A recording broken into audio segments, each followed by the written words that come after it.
Every cloud has a silver lining. Every up has its down. Every down has its up. And we're back, Mike Cernovich. Cernovich.com. Luton Mike Cernovich right here. I better not say things like that or Marco Castro. Marco Castro might say the far right is joined with Antifa to riot. Total hoaxer. But anyway, you can kiss gun control. Goodbye. I tweeted that out yesterday, and it's kind of catching on. That gun control is done. Gun control's over. So if you're a proponent of the Second Amendment, it's over. That's it. There is no gun control. This is, without naming names, a prominent liberal, had reached out to me and was like, I don't have a gun. And they all got guns now. All the libs got the guns now. So you can just, that's over. You don't have to worry about gun control. Gun control. The past few days is like a poster. It's like an advertising campaign, right? Literally an advertising campaign for the Second Amendment. Why do you need an AR-15? Well, I don't know. Why do you? Oh, because it could potentially be a situation where you have roving looters and the police can't do anything to stop it. Well, that'll never happen in America. Could never happen here. That could never happen here, right? So this whole, and that's always been my position on the Second Amendment is, we get soft, and we get comfortable, and then we have can't happen here central. For whatever reason, there were genocides in Cambodia, Germany, China, Soviet Union, Turkey / Armenia. Just recent, we're talking relatively recently, right? Genociding political opponents is in human DNA. There's even roving groups of chimps that they go kill rival chimps. People think, oh, chimpanzees are cute. No, chimpanzees are murderous. And they go out and they kill other gangs of chimpanzees. And that's just the way of the world. It's in the DNA. So the idea that genocide can never happen here, they say they want it in gulags. Now, what I find most interesting is the people with the guns are the ones who want peace, and the people without the guns are advocating for war. I've never seen this before, ever in the history of the world. Maybe, Will Chamberlain is a smart guy. Some of you people are smart people. Maybe you can correct me, but I've spent a lot of time thinking about this, like a couple of years, and it's never been the case that the people who were like the warrior class were saying, we don't want to take your shit. We don't want to destroy your cities. We just don't want you to fuck with us. Just leave us alone. It's usually the opposite. The warrior class goes in and takes shit from the banker class or the peasant class or the whatever class. So what warriors do, they go in and just destroy shit. Here, our warrior class, our SOF vets, our combat vets, are just people like me who, probably you don't want to get on the bad side of in a self-defense situation. We're like, look, we don't want the violence. I like civilization. We like civilization. We like hoity-toity iced coffees, right? In a warlord kind of situation, we're not getting iced coffees anymore. We're not getting nice air-conditioned gyms with fancy hammer-strength machines. We're not getting, the good food. In a warlord situation, supply chains are shut down. And we all have to just live like animals again, right? We're trying to avoid that. So the pro-civilization side is the warrior class, the people with the guns, the people who, quite frankly, if everything, popped off in a hot way, you think I'm, not going to be okay?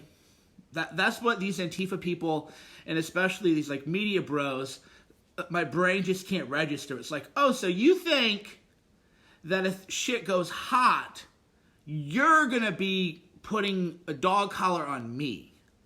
You really think that, right? Because I like to explore people's thinking, my own thinking. I do a lot of, meditation, and I've done some plant medicine and other things. I believe in looking at myself, and I'm always fascinated by other people's thinking, where it's like, and I've asked these people, and they just kind of laugh it off because they don't have an answer. It's like, you think if shit goes off, you're going to be the ones in charge. Oh my God, right? Because so I know a lot of lefties watch me, and a lot of media people watch me on the down low. I want to read that column in the New York Times or the Washington Post or wherever.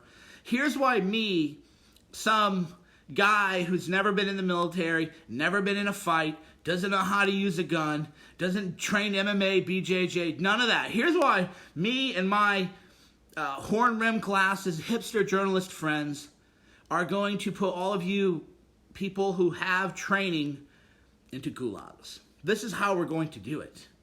I want to hear that. I would love to read that article. I need the think piece. Here is how Tom Nichols and Rick Wilson and the staff of the Huffington Post and the Daily Beast bloggers are going to put people like me into a gulag. This is how? Right? This is how? Please, explain this to me. So if shit goes hot and pops off, I'm going to be fine. I'll be on the back of a Jeep, like a, Somali warlord or something. I don't want to do that. I don't want to be a Somali warlord. I have no desire that. Most of my friends who are way more tough and intense and experienced and everything else, they don't want that. Friends of mine, real veterans, they went over and they saw what happened to Afghanistan. People with combat infantryman badges, people who did the real deal, people who did the real shit, right? And they saw what happens. There was even a segment where I can't remember the guy's name, but he was on Joe Rogan. He was a Navy SEAL vet, and he's like, we saw what happened. Veterans are fucking pissed, and so just a quick note on veterans. I have a DD-214, so I'm technically a veteran, but no, I'm not a veteran. I didn't do real shit, right? Didn't do real shit. Didn't deploy. People who deployed, a lot of them behind the line. I respect people who deployed. Good for them. The people who deployed into the shit and did the real shit, the people who did the missions, the people that airplane or helicopter Black Hawk Down kind of shit, people who did the real shit don't want fucking war, and they're getting fucking pissed because they watch what happened. A lot of you forget, we share these little memes. Oh, here's Iran before the revolution, and then look how quick it... Yes, motherfuckers, that's how quick it changes. That's how fucking quick it changes. So instead of trying to use this, oh, here's Iran, and here's people with bikinis and living a nice life and enjoying lattes, and here's a fucking desolate nation now, to make some kind of point about Islam, I guess. I'm not even sure what the value, I'm not even sure medically what the message is, but really what you should take away from that is that's how quick shit can change. Things always change. Things always change for the worst fast. It isn't like 10 years you're in the future, but 10 years you can be in the Stone Age, right? You can't go 10 years from now, there's never a rapid acceleration that's even remotely close to rapid deceleration. 10 years, we can be in the Stone Age. But in 10 years, you're not in the Space Age. Building is sequential. It's based on network effects. It's based on compounding interest. It's the same thing with money. How do you go bankrupt? Slowly at first and then fast, right? You ever heard that expression? How do you go bankrupt? Slowly at first and then quickly. And if you've ever been there yourself or in a business that's about to fail or something, like you see that, you're just like, what happened? Oh shit, I noticed this like a week ago and now the whole company is just destroyed, or my own finances is just destroyed. Like, how did that happen? But it's never the opposite, right? Where, how does culture move forward? Well, it just hit a huge inflection point. It's just not, I wish it were that way. But it isn't that way. You have to work every day. It's the same thing with being physically fit, right? Same thing with doing anything. Entropy always wins ultimately, but our cosmic goal is to fight against entropy, to build. The universe wants us in chaos. The universe wants us in squalor. And the mission of us as immortal souls and cosmic beings is we have to constantly be putting things back together. Entropy is constantly taking things apart, just on a natural state, right? If you have a home, does anybody who owns a home or rents even, would you leave your house for a year? Right? People are like, well, that's a dumb question. No, I just mean, would you leave your house for a year? Well, why not? Pipes might break, water leak hits your roof, destroys your whole house, mold, just anything like that, right? So your house, shit can just go wrong in a weekend, right? Shit can just go wrong in a weekend. That's entropy. That's entropy. It's so quick. That's entropy. So you just have to live in your house, and you're not even building your house into more. Just taking care of your house is fighting entropy every day. And that's us as a culture, us as a society, is every day pipes burst and things are breaking. Every day you have to keep putting things together. Every day you have to keep building more and more, and building up society and building up yourself and building up culture.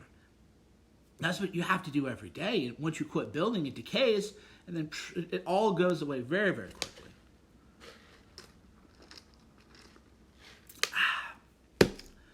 Brian Stelter did apologize, and it was unequivocal. So I will say no more on the matter. So Brian Stelter did a thing that was wrong, and he owned it, and that's my take on it. People go, oh, it was a fake apology. No, it was a real apology. It was contrite, and we could hate each other tomorrow about other things. That's like the way I look at it. And this is what unfortunately media people don't really understand is, hey, how about we fix this shit and like fight in a week? Or, that's the same thing why I don't put like MAGA people or whatever on blast. I text them first. Always text people. There's a lot of people who say things that are, Sean has got a bit of a hangover. If you were here for last night, Sean has got a bit of a hangover. But entropy is always working against us. Disorder is always working against us. That's why societies can collapse seemingly overnight. You go bankrupt slowly, and then all of a sudden, cultures decay slowly and then quickly. Right? How do you go bankrupt? Slowly and then quickly. How do you destroy a culture and a society? Slowly and then quickly. So, but the way I look at the riots and the protests and everything else is, I'm more optimistic. I'm a James Altucher type. I wouldn't say I'm Pollyannish. By the way, if you've never read Voltaire, Candide, great book. That's another thing that kind of keeps you grounded a little bit as a person in society. Is I read all the classical works. I went through like a great books phases when I was in my 20s. So you're like, oh, so shit was fucked up 500 years ago. 1,000 years ago, they were literally arguing about 2,000 years ago. Everybody goes, Greek society was a democracy. It's like, well, which Greek society? The ones before like the Peloponnesian Wars? Right? Greek isn't some kind of like monolith that was stayed and here's Greek democracy. And then it just fell and then it ended. And it's like, well, the Spartans were Greek and they weren't, they didn't have a democracy, that's for damn sure. And anyway, that's just a long way of saying read Candide, read Voltaire. And what brought that up is there's a character in there who's everything is always going to be great, everything's going to be okay. And that's not me. I'm not saying everything is great, everything's going to be okay, but I am optimistic. And what I've seen is that we just hit an acceleration of trends. So cities, we're going to be dying. Too expensive. Can't afford to live. The other day, I was like, oh, I wonder how much because I used to live in Santa Monica. The other day, I was like, I wonder how much the rent is on my apartment. The rent was $4,500. And I was like, I could not afford to live. I'm 42 and I've done all right in life. I couldn't afford to live in Santa Monica. Right? Yeah, Professor Pangloss is a character in Candide. And so you're called like Panglossian if you're always saying everything's amazing. But anyhow, I'm like, I couldn't afford to live where I used to live, because when I lived there, it was 17 years. So inflation has taken rent from, actually it was 1950. It was $1,950 a month. It's more than doubled rent in about 13 years. So how do people, so that's just not sustainable, right? San Francisco rent. When I lived in San Francisco, I was with a woman at the time. We had a one-bedroom studio loft with attached parking, $2,600. If you know anything about San Francisco, and we were in Soma, 3 blocks from Giant Stadium. So I lived 3 blocks from Giant Stadium, an industrial, sort of modern, one bedroom with a loft, 2 bathrooms. A bathroom up in the loft with the bedroom, and then downstairs. Attached parking, covered parking, $2,600 a month. Right. That place now, $6,000, $7,000. Right. 2,600 was definitely not. When I lived in San Francisco, it was beautiful. I used to love, San Francisco in about 2007 to 2011, beautiful. Beautiful. But it ain't like that anymore. I remember I actually got into some arguments with people. They were like, San Francisco's terrible. And I was like, what are you talking about? San Francisco's amazing. And they go, well, how long has it been since you have been to San Francisco? And I said, it's been a year. How bad could it have gotten in a year? And they go, whew, come on up, buddy. So within 1 year, San Francisco went from just a beautiful, gorgeous place. It was heaven on earth. I mean, when I lived, it was heaven on earth. It was like an idyllic, it was like a golden age kind of city. There were, the homeless stuff people talk about wasn't there. Open air drug markets, not there. The weather, at least me, I like cooler climates. San Francisco was, there's a reason the summer of love, everybody went to San Francisco, right? And so I went back up there, and there's open air drug deals. The Tenderloin used to be 2 or 3 blocks. Everybody knew, like, avoid the loin, right? Avoid the loin. And then the loin became like 4 blocks, 6 blocks. Now you're there, it's like the whole thing is a mess, right? Now you just have to kind of keep, if you're in your own neighborhood, you got to kind of lay low in your own place. And that's not decades. That's years. 2 years. Ruined. Where you're stepping on human feces. Third world. No, San Francisco. I remember it was like scripting, right? So one reason I believe that we live in a simulation, because there's too many things that I feel like the simulation just kind of trolling me a little bit, right? So I'm gonna go up. So I've been telling people San Francisco's great. I don't know what the problem is, and they're like, come on, it's change. I go up, get out of my Uber to go to my favorite coffee shop, or one of my favorites, Blue Bottle Coffee on Mint Street. And as I'm going to get my Blue Bottle Coffee on Mint Street, 66 Mint Street, I think, there's a man wiping his ass after taking a shit on the sidewalk. Now, I didn't know that you could wipe your ass on the sidewalk, but I was proven or discovered or shown that yes, in fact, you can wipe your ass on the sidewalk. And that is, in fact, what I witnessed. And I'm like, okay, this is not the San Francisco that I know. And so it's just a complete mess now. Yeah, a lot of people are like, I'm just joining in. What? That's the thing. Welcome to a Cernovich Periscope. You never know. Yeah, I remember I saw a dead body, Henry Hotel, right?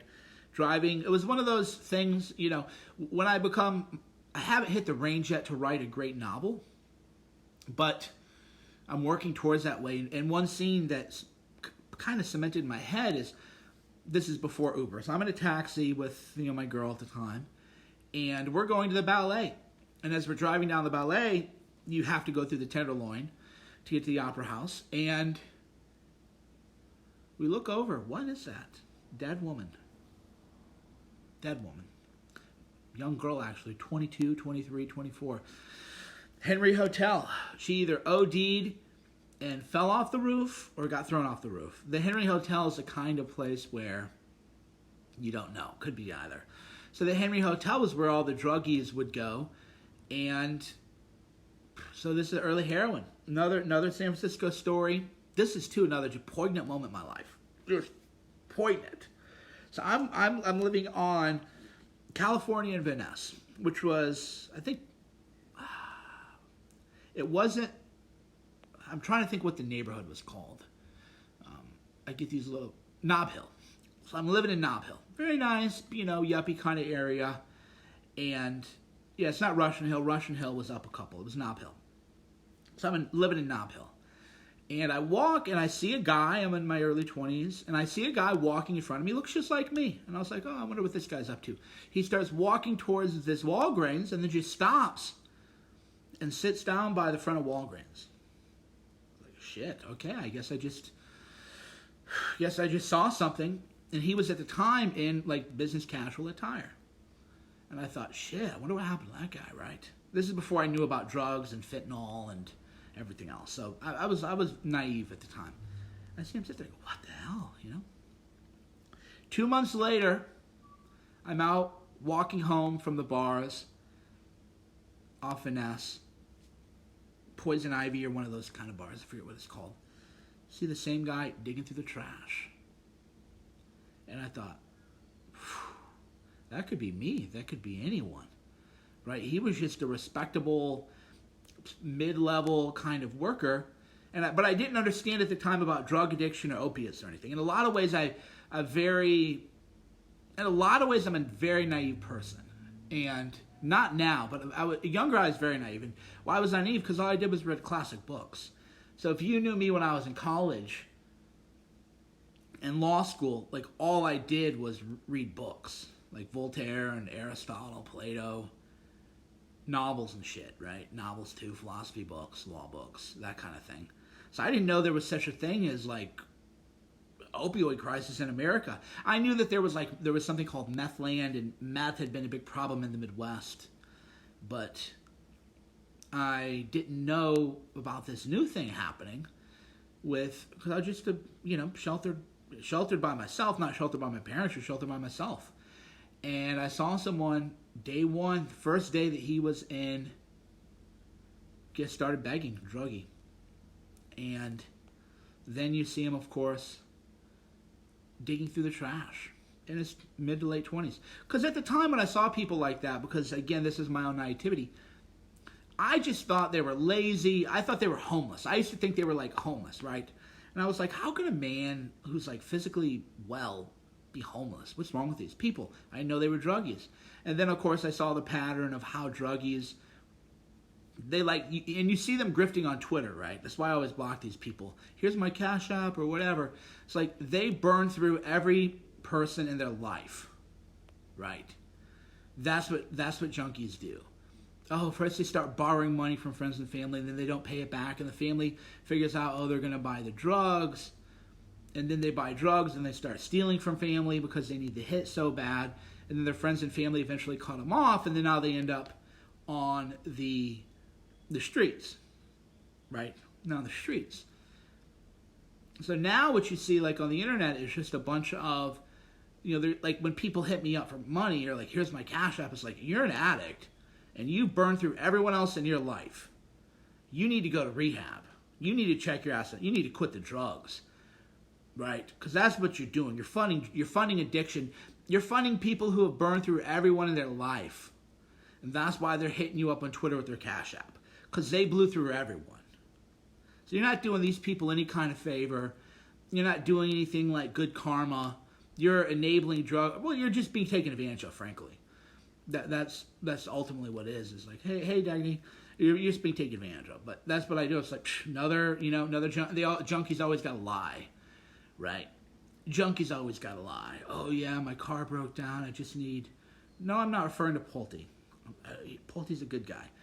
I'm referring to me. I'm referring to me and why I block people if they post their Cash Apps or whatever their apps are. I'm saying me. What other people do is what other people do.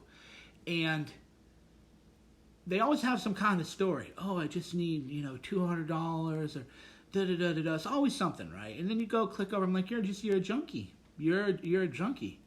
And you need to get your ass into rehab, right? But they're just chasing the next hit. But I didn't know all this at the time. I just interacted this also shows too how learning things changes how you interact with the world. It changes your filter on the world. When I was younger, I would just see young men on the streets and think, what are these guys? These guys must be lazy. And I didn't realize that they're all junkies. All right, I'll read some of your questions real quick, and then I'm going to go lay down and stretch my legs. The Boogaloo Boys thing is a hoax, a media hoax to try to deflect attention from the violence of Antifa, the golem that was created by the left. And so now they need some kind of scapegoat.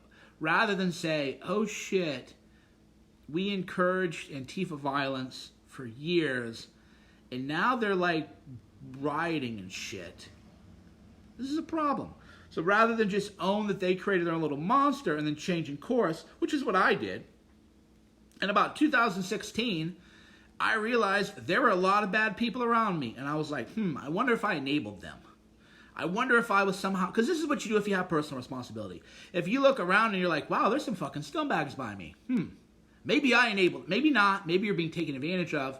So in my case, I was being used by some people. But, I could have done things a little differently. But anyway, I realized, okay, there's some fucking scumbags around me. You're going to get the fuck out of here. Oh, and then they wouldn't leave. And then I was like, oh, so you're using my name for clout because you get covered if you come to my shit because they write about you to make me look bad. Oh, so then it got to the point where I just told some people who knew them, just friends of mine are going to make sure that these people don't ever come back. And that's just the way it is. And then it was fixed. So the way Black Lives Matter needs to handle this Antifa stuff is you got to realize, okay, Antifa and the street gangs are clout chasing us, fucking our shit up. So we need to fucking let them know that, hey, you need to get the fuck out of our shit, or something bad might happen. I'm not making any threats, bada bing, bada boom. And the media, rather than just saying, we were supporting Antifa, we compared Antifa to troops that stormed the beach in Normandy. That was a mistake. Fuck, we need to fucking just light these motherfuckers up. The media could end Antifa in a week, right? Because all you have to do is tell the truth. Here are 500 Antifa attacks. Here are the names of the people being arrested, right? Instead, you have to read Andy Ngo's Twitter to even know the names of these Antifa terrorists being arrested. A full saturation coverage of Antifa, they're over in a week. Because there's just so much there. They beat up people. Just crimes like you can't believe. Attack the elderly. Hit people with... There's just so many cases. They're done in a week. But so the media, rather than say, well, we created this kind of monster and we need to own it, own our shit, fix it, they're now saying, well, it's not the Antifa doing this, it's the Boogaloo. Who are the Boogaloo Boys? I have to Google this shit, right? I live in this world. If I've never heard of something about the far right, it's fucking fake. If I have to go Boogaloo Boys, what the fuck is Boogaloo Boys? And then there's something about Hawaiian shirts. I've worn Hawaiian... Can I not wear Hawaiian shirts anymore? Right? Because apparently Hawaiian shirts are the uniform of the Boogaloo Boys. Are you fucking kidding me? And then so I'm like, what is this? And then I look into it and they're like, oh, here's 3 people in a picture at some event. Unfortunately, 3 people. That ain't a fucking movement, right? So they're like, oh yeah, there's the Boogaloo Boys, it's a 4chan thing or whatever, and then here's a picture of 3 guys, and like they're Boogaloo Boys apparently because they're wearing Hawaiian shirts. And yeah, I can't do the OK sign, I can't do the OK sign, and now I can't wear fucking flattering Hawaiian shirts, which look good and they pop and they stand out well and they fit my physique nice. Because it's bullshit again. Because then I'll be the Boogaloo Boy. So that's what the media's doing. Rather than just owning it, rather than just saying we created a monster, let's fix it, they make up and then Marco Rubio, we call him Marco Castro now. Let Marco Rubio know that he's a collaborator with communists who support Che and who support Castro. So Marco Rubio is not little Marco, he's Marco Castro. That's how we're going to refer to him. because he's Antifa and he likes communists, and we can make sure everybody in Florida and the Cuban-American community know that that's what he's called now, Marco Castro. So Marco Castro is chair of the Senate Foreign Intelligence Committee, and the dumb fuck falls for a hoax and vice. God help us. That's why when people get all partisan on me, I'm like, tell me why I should care about the Senate, the judges. I don't care that much about judges. I'm a civil libertarian, right? I'm a civil libertarian. So conservatives issue a lot of rulings that I don't agree with. So from my perspective, it's like, well, a conservative judge is going to issue a lot of things that I'm not going to like. So we need, Cerno, you got to support Republicans. Why? So Mitch and Lindsay cannot hold any hearings on how a good friend of mine was framed and how people were spied on and all these crimes. Okay, so that's not going to happen. So Richard Burr can harass everyone close to Trump, Don Jr. included. So Richard Burr did that. Then Richard Burr leaves. Richard Burr was, of course, Russiagate truther. Richard Burr leaves, and now Marco Rubio, who's falling for disinformation and vice, is now chair of the Senate Foreign Intelligence Committee. It's like, okay, tell me why I should care about the election again. Judges. Okay, I'm a civil libertarian, right? So for me, it just gets a little frustrating repeating myself. Like, you need to care because of the judges. Well, you care about judges, good for you. I'm a civil libertarian. I actually like a lot of the Ninth Circuit kind of stuff because it's more pro individual against the government. So for me, judges just doesn't sell me on anything. And the point of that is if you're like Trump campaign, and you're like, oh shit, so how many people who are, because I don't consider myself pro-Trump anyway, but it's like not that many people in Trump world care about judges. Evangelical Christians do. That's 1/3 of the Trump base. The Trump base is what? The populist nationalists, the evangelicals, and then, we'll just call them the conservatives, the Republicans. Just in general, the Republican, they're going to support anybody. So you got the Republicans who support anybody. It's not fully 1/3, 33, but we'll just do it that way. So you have just the Republicans who are going to vote Republican unless the guy is, way worse than Trump. And then you have the evangelicals who care about the judges, so that you got to give them the Kavanaughs, you got to give them their judges. And then you have the populist nationalists who don't care about the judges. And the populist nationalists are watching the country burn. They are watching the world burn. They are watching Marco Castro give propaganda for Antifa. They're watching Richard Burr torment and destroy conservatives. Then Richard Burr insider trades. And they're thinking, okay, what's the point of going to the polls? And with the problem that the Trump campaign is going to have to deal with is there were 8 million two-time Obama voters who voted for Trump.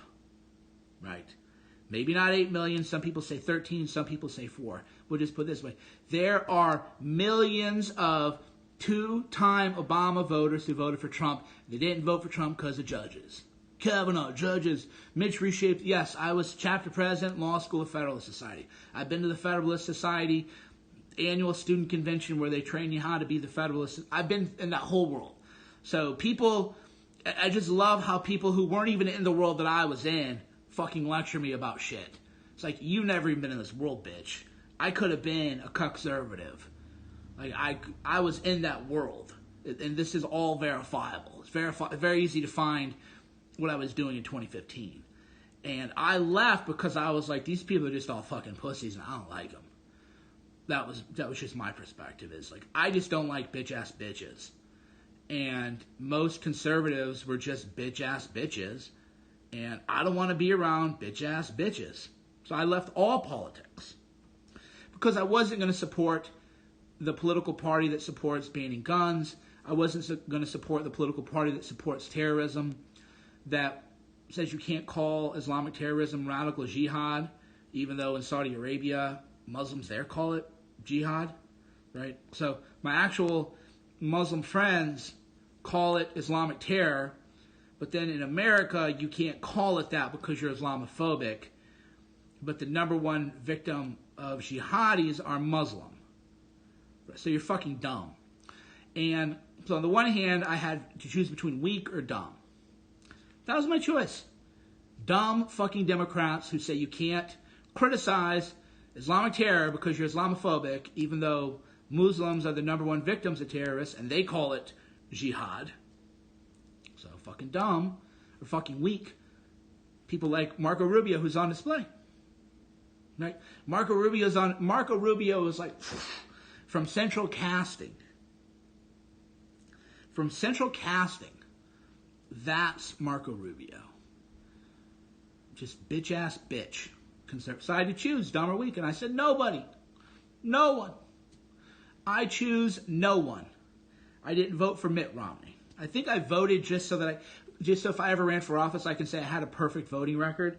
Right? So I may have missed one, but I'm pretty sure that I hit every election from when I turned 18. Because I was always like, well, if I run for office and, they look into my voting record, they can see that I voted in every presidential election since I was eligible. But I might have missed one. But I didn't vote for Mittens and Paul Ryan. I think I just wrote something down or, just made sure I got, the box checked. Hope so anyway. So that's my choice, dumb or weak. And I said I chose none. I choose neither. Which is also, too, why I'm always in beefs. Not really. They're not me. They're like unilateral. People are always yelling at me because they don't understand me. They don't get that I can choose no one. Who do you support in November? No one. You got to choose it. No, I don't have to choose a side. I don't have to choose a side. I don't. And how many people are you people following on Twitter who can't show you anything pro-Trump before the RNC? Have you read Dan Crenshaw's post on Trump before it became profitable to support Trump? Right? So the last thing I have any patience for is when people are like, I don't have to back shit. My bona fides are set. Right? I was there when it mattered. I was there all in when it mattered. And now these other people realize that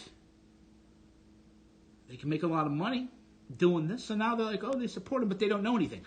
So the problem with having people like that around you, right? The problem with having people like that around you, and this is all the people around Trump now, is they're not the winners. They're not the people who moved the needle.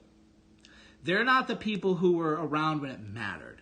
They're around now for the grift and the money and the lobbying dollars and to do their bidding of the Chamber of Commerce. That's why they're around now. So they don't know why Trump won. They don't feel it in their bones.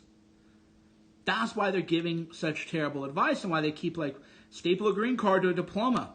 If you were pro-Trump in 2016, that was that would never occur to you to even say. Staple a green card to the back of a diploma? Why? So that China can send over 100,000 students and have a fucking spy ring at Harvard?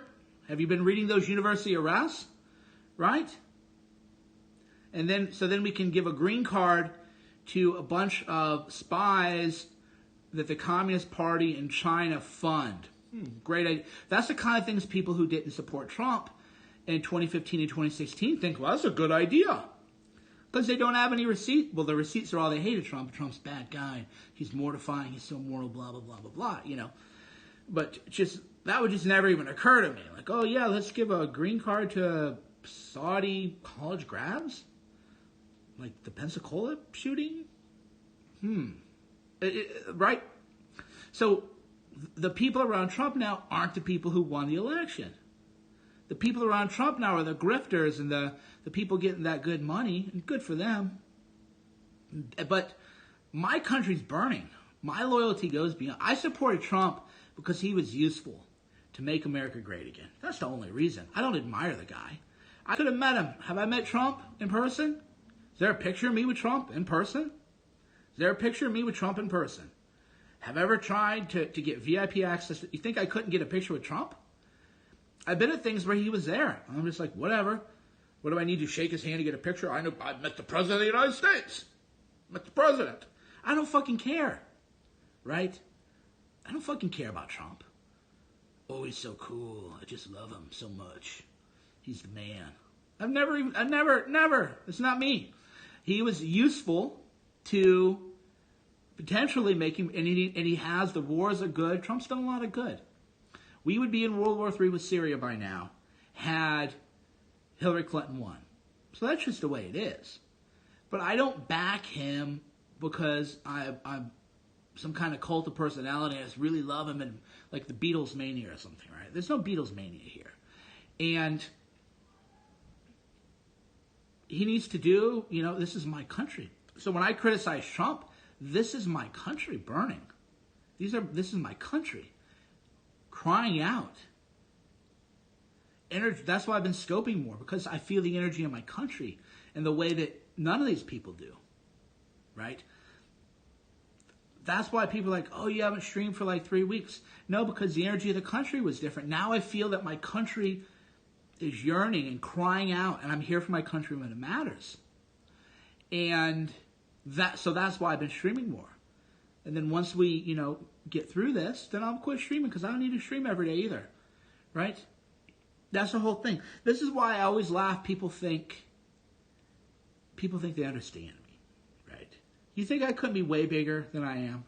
And I'm, pretty big, right? Yes or no, could I be way bigger than I am right now, right? Just objectively speaking, I could be way bigger than I am now. I just don't care. And people are like, well, I don't understand. How can you not care? How can I not care? Because I'd rather go to the gym. I'd rather my country be healed so that I don't have to think about this shit. Right? I just want to go on hikes, go to the gym, make money, hang out with my hot wife, and raise my daughters. Right? That's all I give a fuck about. I don't give a fuck about, oh, I got clout, influence, and so take my call. Everybody takes my calls. Right? But that doesn't mean anything to me. Because, and they usually call me. That's the funnier part too, is it's like I'm the anti-clout chaser, where they call me sometimes screaming at me, you need to take that down, and that's not true, or usually, it's about Jared and it is true, but I'm the anti-clout chaser. I'm not in there trying to be like, yeah, I'm da-da-da-da-da-da-da-da, right? That's not my thing. People don't understand that. The flip side, though, is that's why I can say whatever I want to say. Yeah, I am the Soho House. I'm who people want. I am clout. I don't chase clout. I'm clout. But right now my country needs me. My country is yearning. This is like a energetic, spiritual purge that is going through right now. So I need to be there for my country. And I expect Trump to be there for the country. I haven't seen an Oval Office address. Leadership matters. Showing your face when the world is against you. Remember, if you're new here, you don't understand it. I've gone through some savage media hit pieces that would have ended anyone else, beginning in about 2015. These are because I've watched people get killed through these things. It destroys you. What would I do when there's a media hit piece? Number one rule of media hit: I show my face. Right? So I've been trending horrific accusations. Just stuff that just beyond the pale. Not the usual, oh, Nazis. Just really, really vile stuff I've been accused of. Falsely and fake things and everything else. So what do you do when the world's against you and the world's attacking you? You show your face. Right? You show your face. When the world is burning, you show your face. That was a mistake some other people made that I don't want to give their names, is when they were under attack, they went into bunkers. Right? Because it's hard when you're in the middle of a smear campaign. It's hard. And I've never pretended otherwise. But now it's easy. I just don't care. Right? I just don't care. It's like I've been through it. But when you're under attack, you show your face. The harder they go after you, you show your face even more. Right? That's what you have to do. Right now, the country's under attack. I haven't seen Trump's face. country's under attack. It's at war. The enemy is within. And the person who claims to admire General Patton is nowhere to... Would General Patton have shown his face? Right? Would General Patton be in a bunker right now? Would Winston Churchill? No radio address even? Have you studied great historical men? Or are you just morons who don't know anything and your life sucks, so you're like a Trump clout chaser? Right. So you're just some booty smoocher. Have you studied the great men of history? Winston Churchill? What would Winston Churchill be doing right now? What would General Patton be doing right now? Eisenhower, Lincoln, George Washington, Jefferson. What would they be hiding? Right? That's how you have to think. There's always been a paradox, not a paradox, but a chicken and egg problem is better to call it, which is judge not lest you be judged, but like you're judging me. You're blocked. You said something kind of nasty earlier. Get the fuck out of here. So the way you have to see it is that the chicken and egg problem is, does history make great men, or do great men make history, right? So, chicken and egg problem. So do you rise to the occasion in your historical moment, or do great men make history? And the answer is, always going to be both. Well, a little bit of both, nature, nurture kind of thing. And I'm of the belief that most of history is like free will. We have a tiny amount of free will, but the free will we have matters significantly, right? So we have a tiny amount of free will, but the free will we have is significant, and that's what we got to focus on. As people, as historical actors, we don't make history for the most part. That is outside of our control. But we do have moments where we can make history, and we do have moments where we can rise to the occasion of history, where we can show that we are great. And history gives you that opportunity to show your greatness. And we are living in historical times. And that's why you're seeing people fall. That's why you're seeing people like Marco Rubio doing some pasty, doughy video where he falls for the Boogaloo Boys hoax because he reads Vice magazine. Marco Rubio will never be remembered by history. Mitch McConnell will be remembered by history for the judges, right? So Mitch McConnell rose to the occasion of getting in the judges, stacking. Mitch McConnell has a legacy. Some of us might not agree with other aspects of his legacy. Objectively speaking, Mitch McConnell, legacy shit with what he did with judges. That'll be talked about in law schools for 40 years from now, 50 years from now. Depending on how good the judges are. These are not Trump judges, these are Mitch judges. That's how history is being written too. The history is that these are not Trump judges, because most of the judges don't like Trump anyway. They're Federalist Society people, they're snobs. They think they're better than Trump. And, maybe they are. But they don't want to be known as Trump judges. These are Mitch judges, McConnell judges. So Mitch has a legacy. Rubio, no legacy. Bitch-ass bitch, falling for the Boogaloo Boys hoax and Vice News. Can you imagine that? United States Senator on the most powerful Senate Intelligence Committee falling for a hoax from Vice News? Marco Castro. That's why we call him Marco Castro. Propagandist for Antifa. All right, friends. Thanks for watching. Mike Cernovich. Cernovich.com. CERNOVICH.com. We covered a lot of ground today. It's a good combo. Talk to you soon.